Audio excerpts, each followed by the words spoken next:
All right, Sofia. All right, my friend. We have a podcast. Mm-hmm. And we have fantastic audio. We do. That's the only thing we have. That's the only thing we have right now. Because we did record the first episode without these mics. Was it really bad?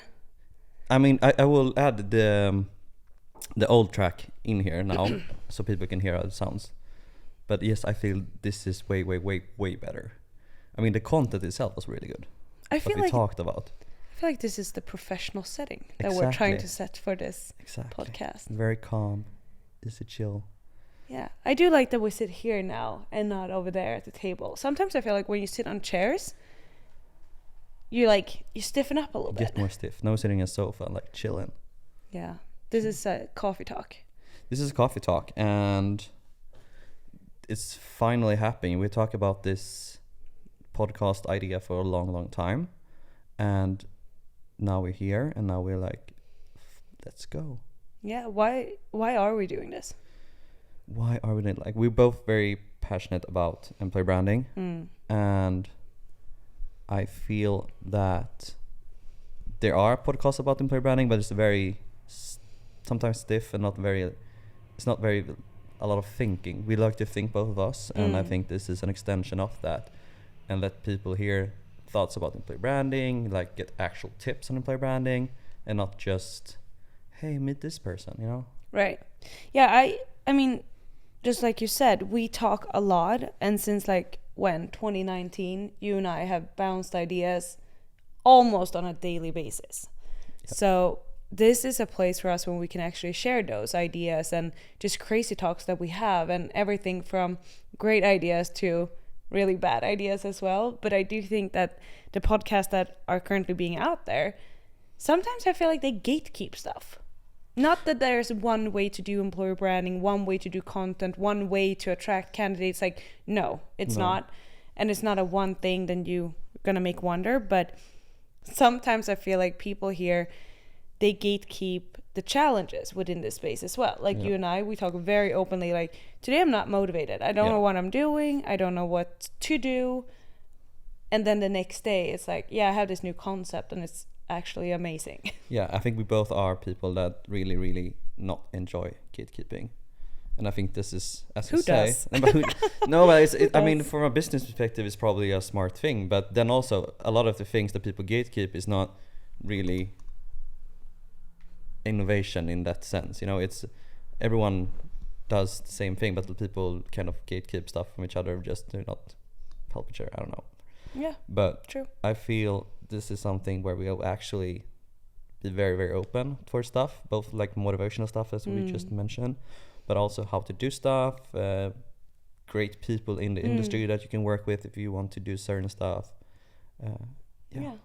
Maybe one in the future we have a guest or two as well. I think that sounds good. But what brought us here? Did you always know that you wanted to work with employer branding? I feel like that's the most cheesy question that you can ask.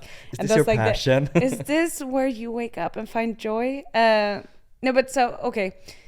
Maybe you didn't know that this is something that you want to do, but what attracted you to work in this space?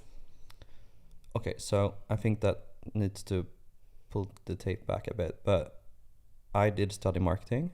So you did that as well. Same school, same program. Same school, same program. We're same person. Exactly. You're just a female version of me. No, but we went to the same uni. You graduated 2 years before me, and I didn't really know you back then. But when I graduated, I moved to Stockholm, started working at a recruitment company called Tech. No, it's not called Tech. It's called Ants Tech Recruiters, and I did marketing there. And then that's how my interest for employer branding just built. And I think we were redesigning our career site or something, and I reached out to you for ideas and have someone to talk about it with. And we took a breakfast together.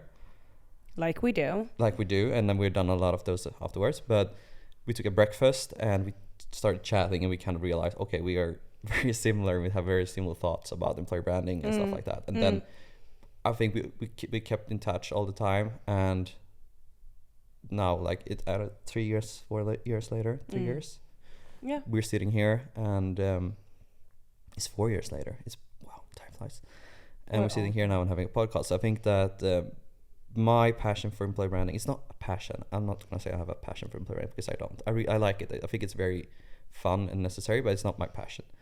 But I think the thing that drags me to employer branding is that it's been it's been around for many years, but it's been not done poorly, but it's done in a very weird and stiff way. And I want to make employer branding fun again, if I'm gonna do a Trump reference here. I don't know if Trump references are what we want to go no, for exactly, this podcast, but you know, let's make employer branding great again. I can work with that.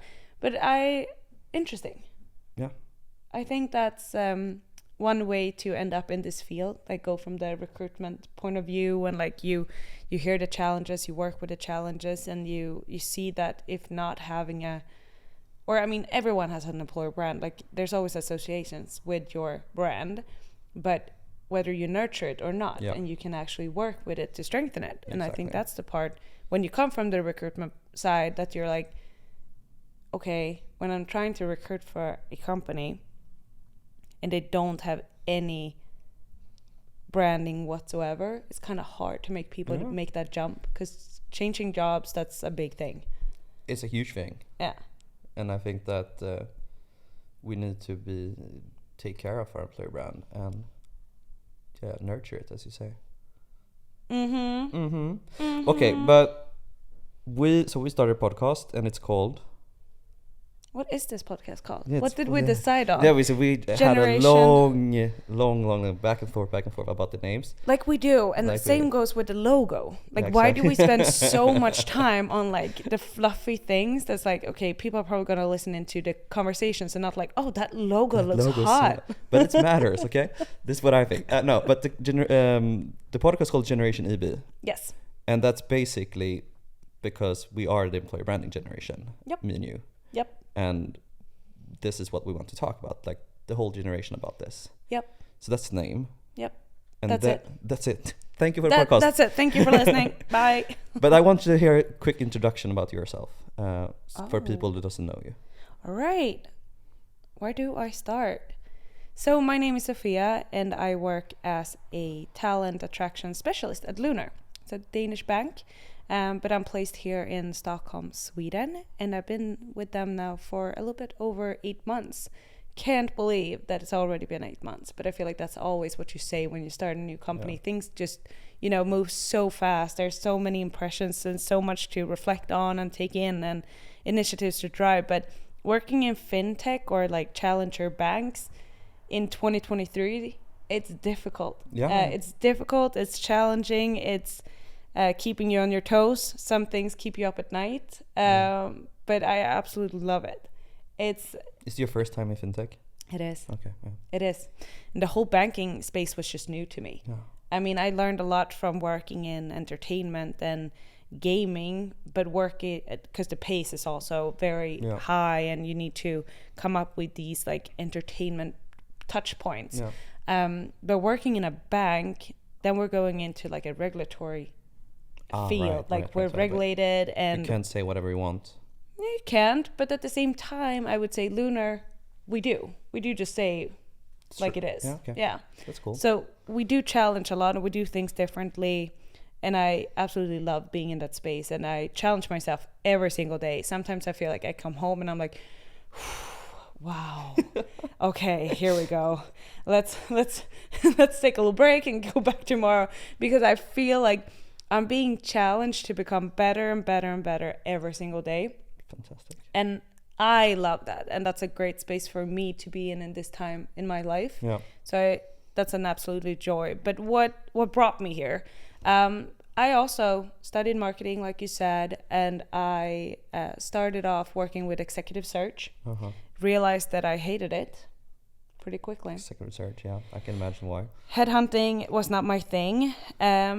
And that's not necessarily that I don't think that it works, because it worked for me back then. Yeah. But this is like 2017, so this is way back. But what I didn't like about it was that I built relationships with someone, I sold this company and this job, and then I just left that relationship and conversation and like bond to someone. Yeah. Okay. Yeah. And I was like, okay, so how did it really go over there? You didn't know. You're like, I fill the seat. Bye bye. Yeah, exactly. And I was like, wow. Then we're basically just moving people, and not even people, like digits in some sort of ATS. Yeah. And we're like, yeah, we hired someone, on to the next. That was not what I wanted to do. No. So I went to a really small production company working with employer branding videos, and we created content for basically like the extended arm of people and culture teams nowadays. Yeah. So people and culture teams, they often have great ideas on how they would like to attract people. They know all the good stuff about the companies. They also know the challenges. Yeah. So they know a lot, but they don't have the creative spirit to make things happen. Exactly. And we wanted to be that. So I was the first marketing person into that company. I collaborated with a great bunch of people, and I had so much fun.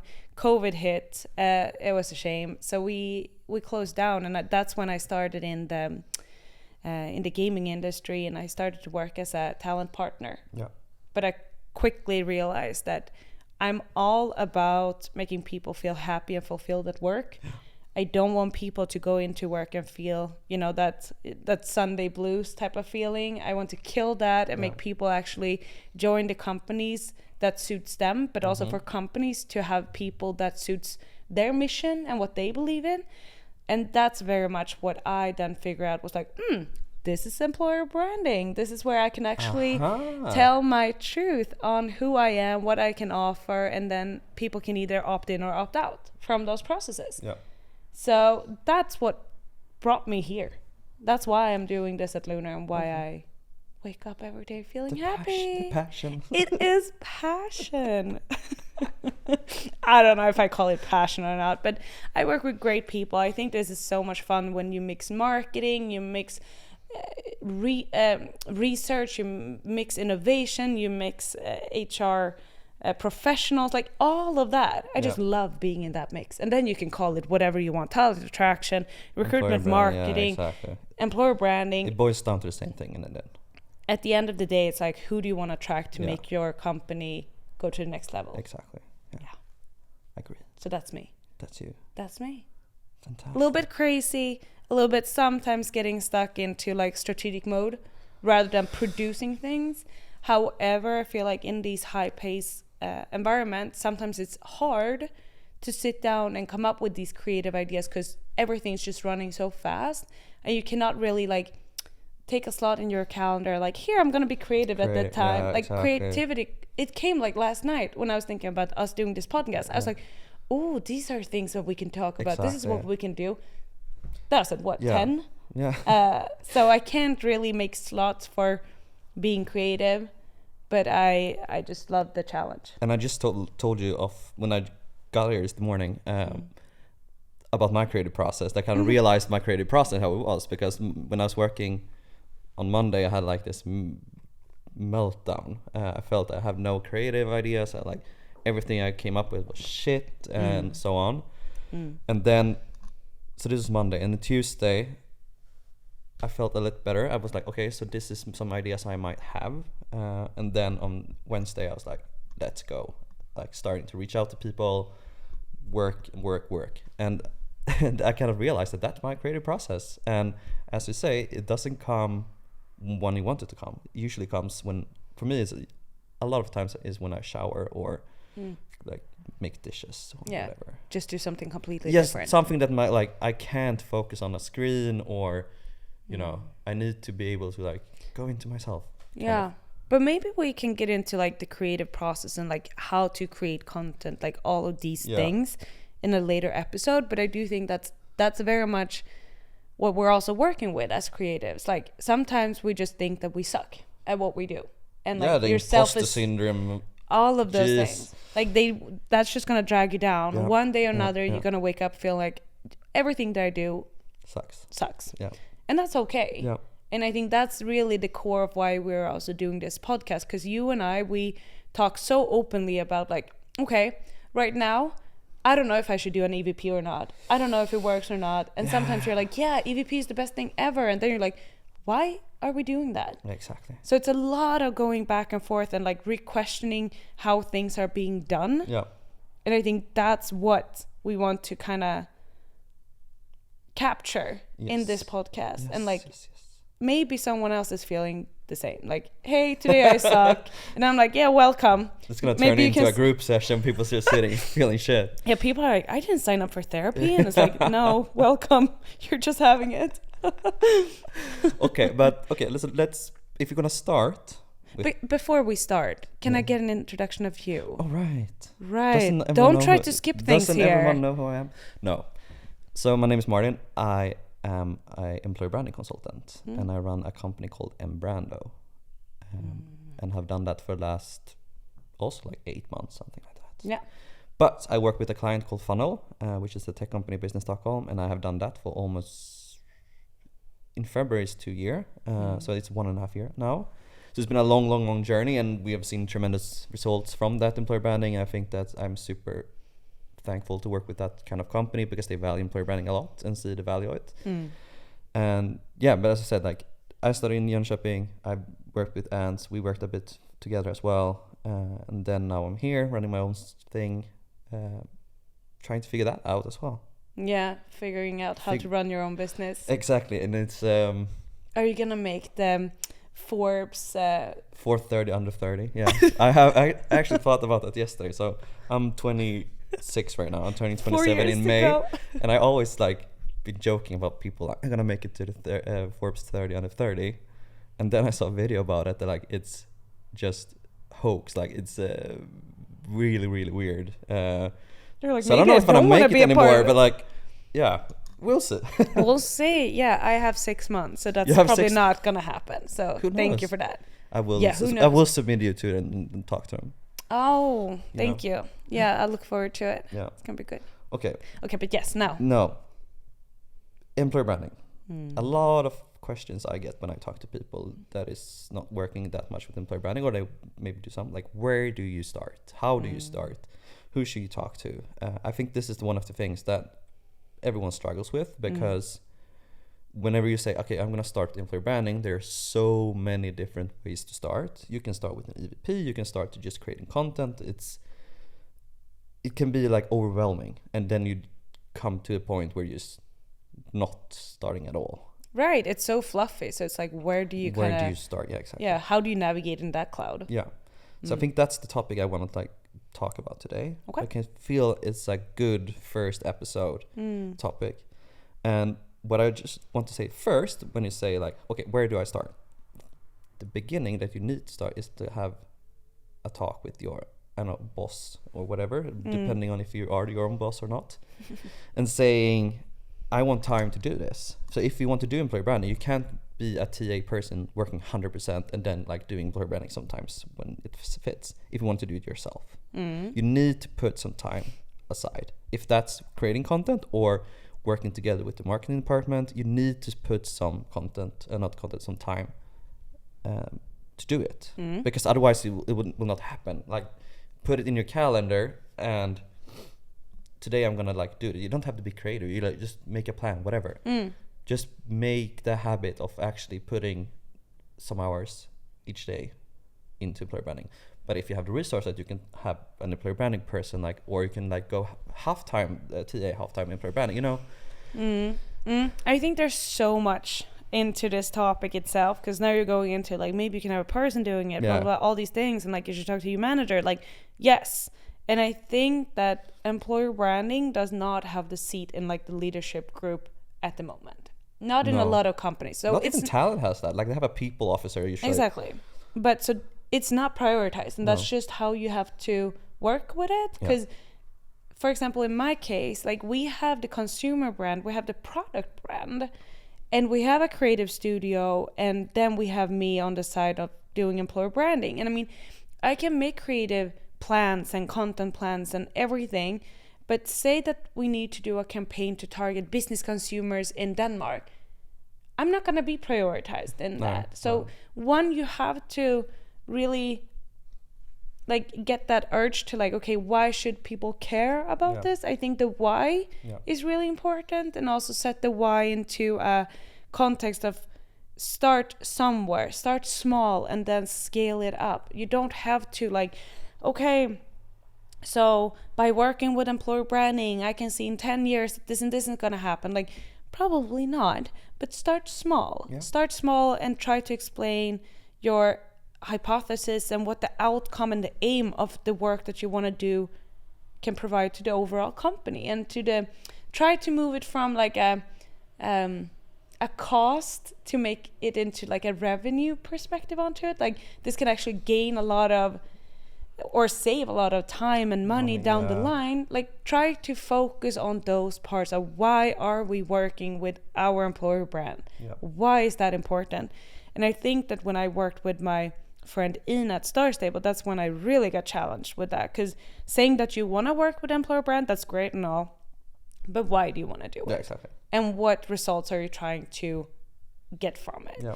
And then from there, if you're like, yeah, we really see the need for attracting more students to build our foundation or and our organization from the bottom up. Like we want to bring in young talent and build them and strengthen them and to shape them into our company. Like perfect. Go ahead. See what you can do with the student space. But I think the why is really important to have clear for yourself and the ones that you're then collaborating with. And if that's your manager, if that's a HR manager or HR director, whatever that person might be, make sure that the why is like aligned between you two. And then also, I think we're going to get into this, but the collaboration with marketing, that's also something that's going to help you a lot, but it's so tricky. Yeah, could be a lot. Mostly it is. Yeah. And it's also, I think that's, you said the great thing is the why. I mean, the why with your manager, the why with the marketing, the why with like everything. Because if you don't have a why, it doesn't have to be like this grand plan, you know? No. As you said, it could be just like, this is what we want to achieve, this is how we're going to do it. And then we can start creating small content stuff and like see what happens. I think that's the thing, that once you start slowly doing small stuff, it could be small stuff, and you see the results, because you usually do quite fast actually. Yeah. Then people are going to be like, right. Yeah, that works. This is interesting, and we actually our consumer brand is benefiting from this as well, because people like good people. We are humans. We purchase from people we like. So I think that it's a very, this why thing is, I don't know, Simon Sinek is, the father of the why, but you don't have to go that deep. But like it's a great way to start, and I think that everyone kind of needs to be on the same page. If you're not, it's going to be really, really tricky to prioritize and make it work. Yeah, 100%.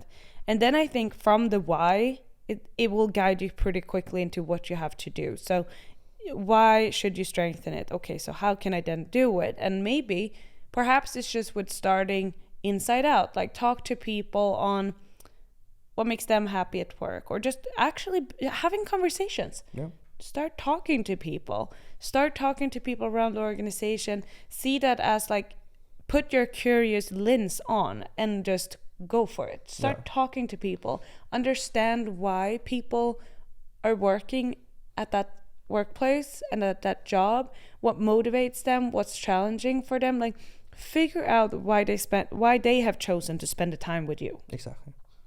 And also see what is not working for them right now. Perhaps they're being super blocked by another team or all these things. Like, figure out the challenges, map it go over to your great friends at TA, recruitment, and ask them, what is it that candidates ask about? That's always a great way to start. Like, okay, so go to the audience that you want to attract. What do they ask? What's not clear to them? Oftentimes this is like, okay, so what's the culture? What's the tasks of this job? What's expected of me? Like, boom, there you go. Take those data points and start talking about them. And that could be in written form. I mean, content, that can be a little bit scary. Content is always scary. Yeah, content is scary because you don't know how it's going to perform. You don't know. You get a little like self-conscious as well. Sorry about that. You get a little like, how do I look? How do I sound? You care about yourself being promoted in that video or in that picture, whatever it might be. Yep. But try to let go with those things and start creating content that makes you feel like you and whatever you're comfortable with. And if that's just written text, I know you started the blog at Ants. You did that, but you also created a blog at Funnel.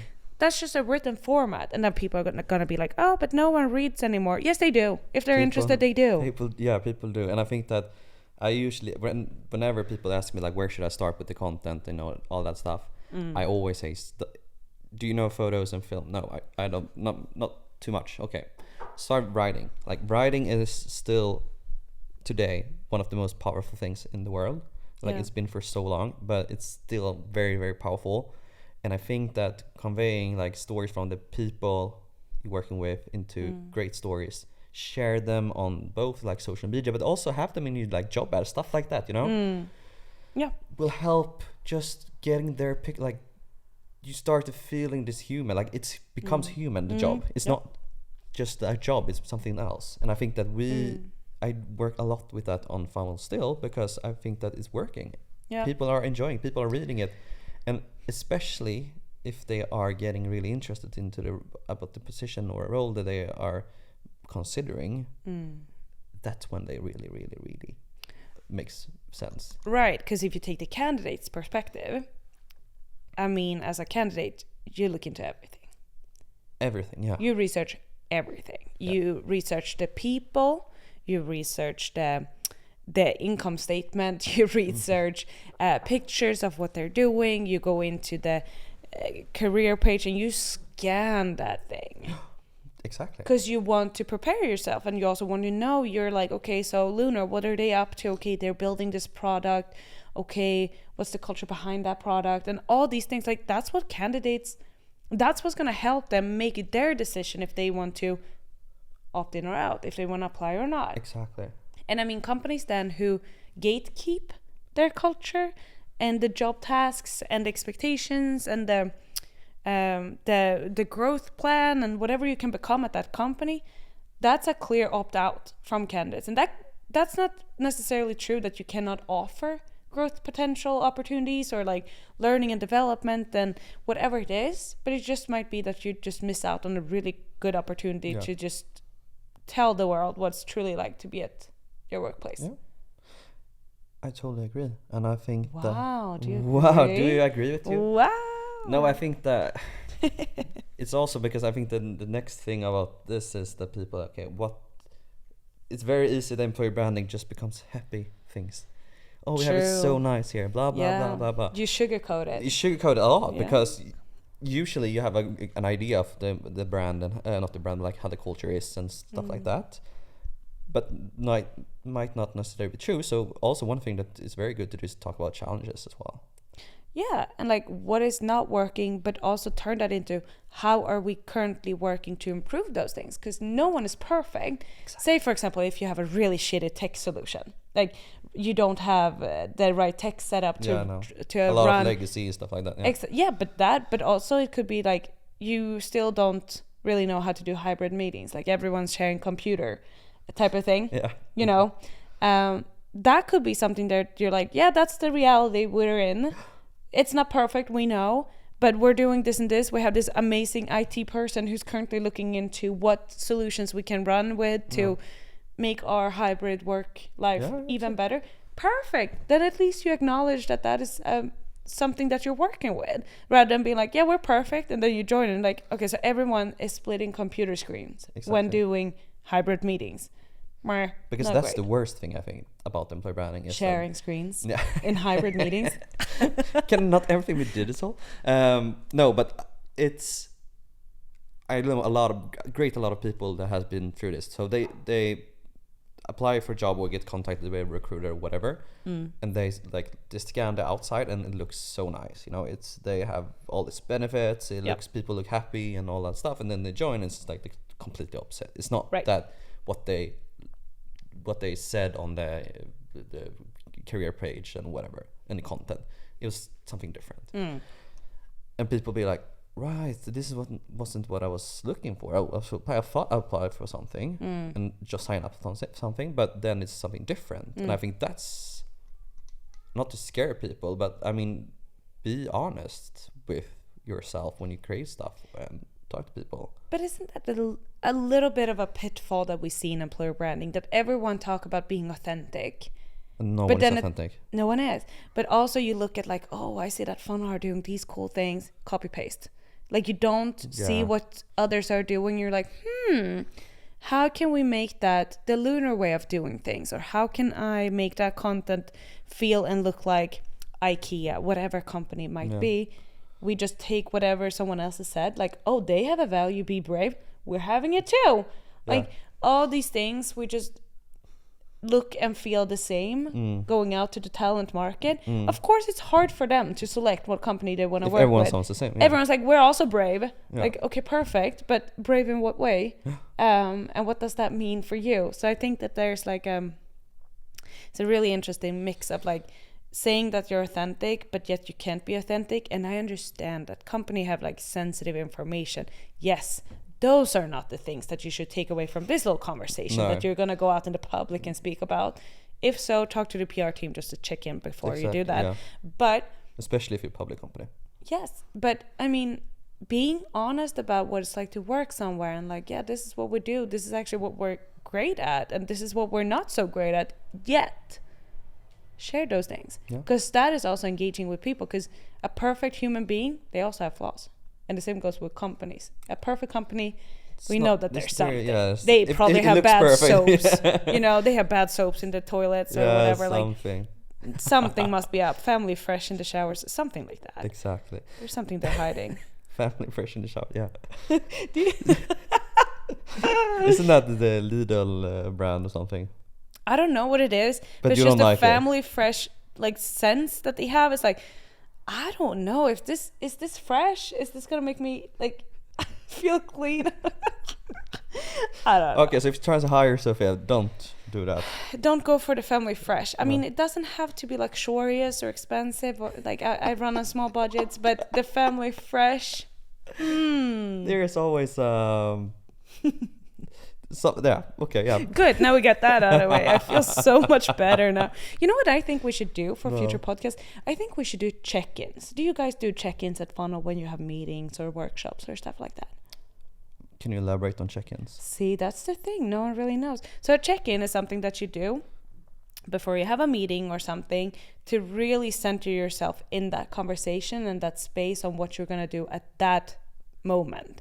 So say for example now when we're doing this podcast, you got in here, we made coffee, we're all over the place, we talked about a bunch of things, we didn't get the tech things to work, like that costs us something, but then we just jumped straight into the conversations. Whereas we have, I mean, sometimes I can feel like my brain's like going to Slack already, that I'm like, I wonder if Pammy is already in the office, I wonder if like I'm not fully here. But when you do a check-in, that's like, how are you feeling today? And to me, I could be like, well, one, I'm a little bit nervous of putting myself out here in audio format and also video, like that's challenging me a little bit. But I'm also super excited to finally have this project started with you, because we talked about this for so long. That's true. Because if you do a check-in, then you can do a check-out.